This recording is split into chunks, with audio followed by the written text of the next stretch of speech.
Hello everyone, I'm John with JP Strategic Investments, and today we're going to go over some news that we got about an SEC proposal for gig workers that could affect companies like Uber and Lyft. We're going to go over exactly what this proposal entails, what it means for the company and their drivers, and how it could affect their stocks. So let's dive right in.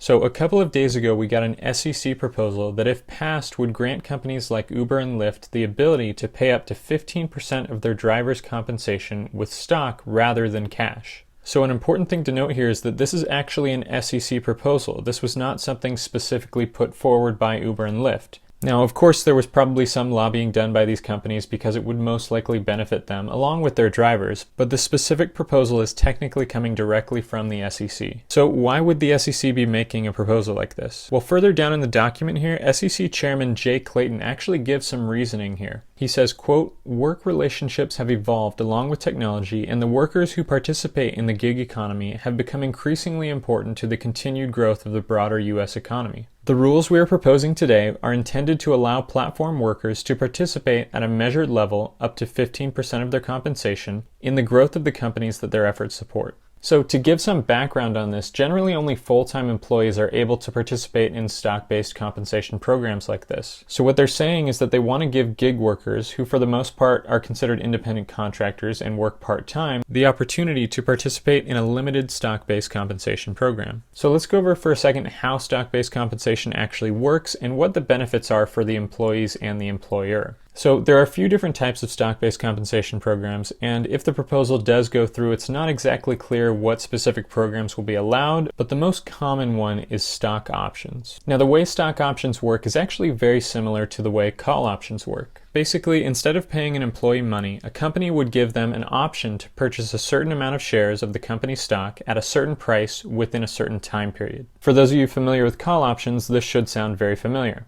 Now, these options can't be sold on the open market like regular call options can. And also, there's generally a vesting period, which is a length of time that an employee has to wait before they're able to exercise these options. Now, I know there's a lot of details here and it could get very confusing, so let me give you an example so that you can better understand this concept. Currently, Uber stock is trading at just over $50 per share.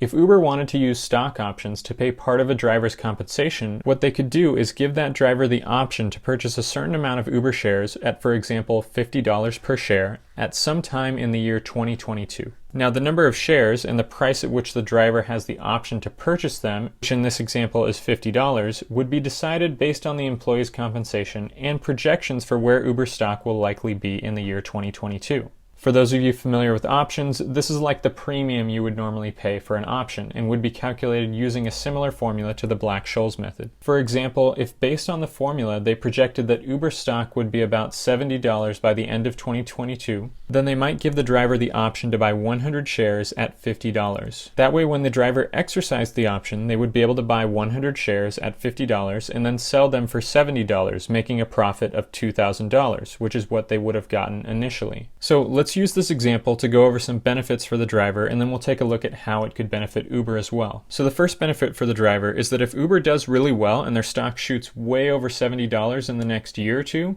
then the driver can actually make a lot more money off of these options than they would have gotten in cash. For example, if Uber stock shot up to $100 per share by the end of 2022, then the employee would be able to buy those 100 shares at $50 and sell them at $100, making a profit of $5,000. This is more than double the $2,000 they would have initially gotten in cash. At the same time, there is obviously a risk here that the stock could go down, meaning that the driver could get paid less than they initially would have gotten in cash. This is why with stock-based compensation, you generally want to work for companies that you think will be successful in the future. Another advantage for the driver is that depending on the terms of the agreement, there could actually be certain tax advantages for taking stock-based compensation as opposed to cash. Now, as far as benefits for Uber here, the first advantage is that the drivers are now physically invested in the success of the company. This means they are more motivated to work harder because if Uber is successful, then that makes them more money too. Another benefit to Uber is that stock options are a deferred expense. This means that instead of having to pay cash to the driver when they perform the work, Uber now has at least 1 year before they actually have to pay the money to the driver. It's almost like getting a free loan for that money that they would have had to pay the driver.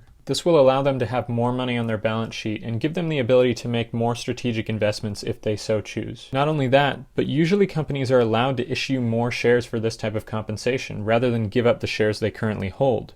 Furthermore, if the driver does not stay with the company during the entire vesting period, then the driver forfeits those stock options. This means Uber doesn't actually have to pay them at all. Which brings us to the next advantage for Uber, is that stock options generally improve employee acquisition and retention. If Uber offers good stock options, then drivers will want to drive with Uber, meaning Uber could steal some good drivers from other companies like Lyft. It also means that drivers who currently drive with Uber are more likely to stay with Uber because otherwise they will lose their stock options. So with all of that in mind, this proposal should be a pretty positive thing for Uber and Lyft and their stocks. Now there is a 60-day waiting period for this proposal to allow for comments and suggestions, so we will have to wait for another 2 months to see if anything changes with this proposal. Otherwise, if it does go through, I would imagine it will be beneficial to both companies. I hope you found this analysis helpful, and if you did, please consider liking and subscribing. And if you have any questions, leave them in the comments below.